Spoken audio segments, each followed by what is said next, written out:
Before the attack on Pearl Harbor, battleships were always on the front line, with carriers offering protection of the battleships with their air groups.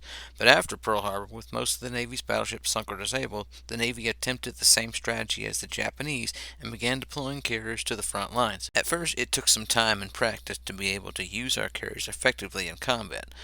But as the war progressed, carriers began to take over, and battleships began to be used as escort ships to help protect and defend the invaluable aircraft carriers. In this video, I'm going to cover the Navy's first 9 fleet carriers starting at CV-1 to CV9, providing a brief history of their service life as well as their nameplate and bells. Enjoy.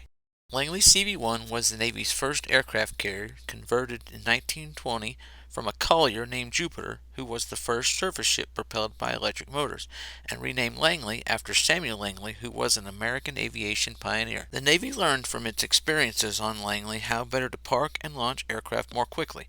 The experiences that took place aboard Langley set the standard for the fleet aircraft carriers that followed her and were built based on lessons learned aboard Langley. In 1937, she was converted to a seaplane tender and served in World War II until being sunk in 1942. Lexington CV2. Originally designed to be a battle cruiser in the 1920s, she was later converted to the Navy's second aircraft carrier and entered service in 1928.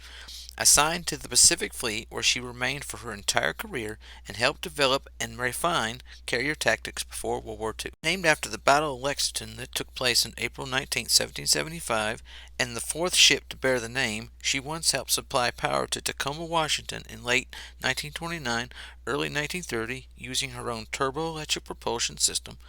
Serving in World War II, she was a vital asset until her loss in Battle of Coral Sea in May 1942.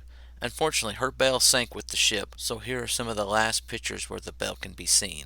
Her wreck was eventually found on March 4, 2018 by research vessel Petrel. Saratoga CV3.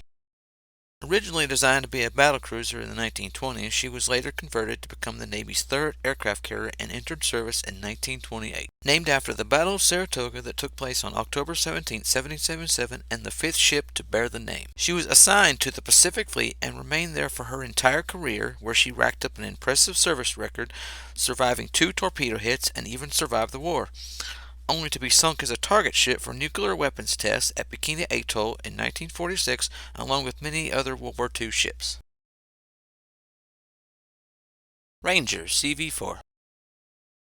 She was the first U.S. warship designed and built from the keel up as an aircraft carrier, named Ranger, which means one who wanders, and was the 7th ship to bear the name. When the ship was christened by Miss Lou Henry Hoover, a bottle of grape juice was used instead of the usual champagne because it was during the Prohibition. Once World War II started, she was deemed too slow to keep up with the current Pacific Fleet, so she was assigned to the Atlantic and actually survived the war, only to be scrapped in 1947. Yorktown CV5.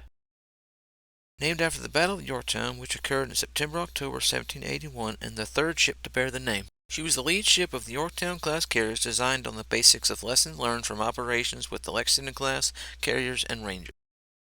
Originally assigned to the Atlantic, she was transferred to the Pacific after the attack on Pearl Harbor, where she served until her loss at the Battle of Midway in June 1942. Her wreck would later be found by Robert Ballard in 1998. Unfortunately, her bell was lost with the ship, so here are some of the last pictures seen of the bell before she sank beneath the waves. Enterprise CV6. Built alongside her sister ship Yorktown and the 7th ship to bear the name, Enterprise became the most decorated ship of World War II, serving in all major engagements except one. She was also the first American ship to sink a full-size enemy ship after the war had been declared by sinking I-70 on December 10, 1941. She would also be the first ship awarded both the Presidential Unit Citation and the Navy Unit Commendation during World War II. In 1945, while participating in a Magic Carpet program of returning servicemen stateside, while docked in Southampton, England, she received a British Admiralty Pennant, the most prestigious decoration of the Royal Navy. Enterprise is the only U.S. ship to have received the pennant in the more than 400 years since its creation. Despite efforts to preserve her as a museum ship, she was eventually scrapped from 1958 to 1960. Wasp CV7. Built as a reduced size version of a Yorktown class carrier to use up remaining tonnage allowed to the U.S. carriers under the treaties of the time, and the eighth ship to bear the name. She was more vulnerable than the other U.S. carriers, and for this reason she was assigned to the Atlantic Fleet. But to replace losses from Coral Sea and Midway, she was transferred to the Pacific in June 1942, where she was later torpedoed and sunk while defending Guadalcanal on September 15, 1942. Her wreck was eventually found by research vessel Petrel in January of 2019.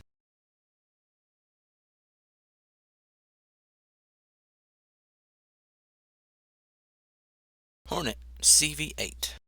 The third and final ship of the Yorktown class, and the seventh ship to bear the name, she was slightly modified and had a somewhat different appearance than her previous sisters. With war looming in Europe and the elimination of the naval limitation treaties, the Navy General Board decided to build a third Yorktown carrier. She would eventually participate in the famous Doodle raid alongside Enterprise for her first mission of her career, then move on to Midway alongside Yorktown and Enterprise. She would later be sunk at the Battle of Santa Cruz on October 27, 1942, after only serving for a year and 6 days, and would be the last U.S. fleet carrier sunk by enemy fire.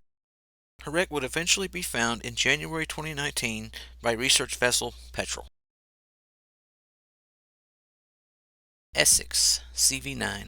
First of the Essex class carriers, Essex is a town and county in Massachusetts, and the fourth ship to bear the name would eventually spawn 24 vessels, with 14 seen in combat during World War II and none being sunk to enemy action.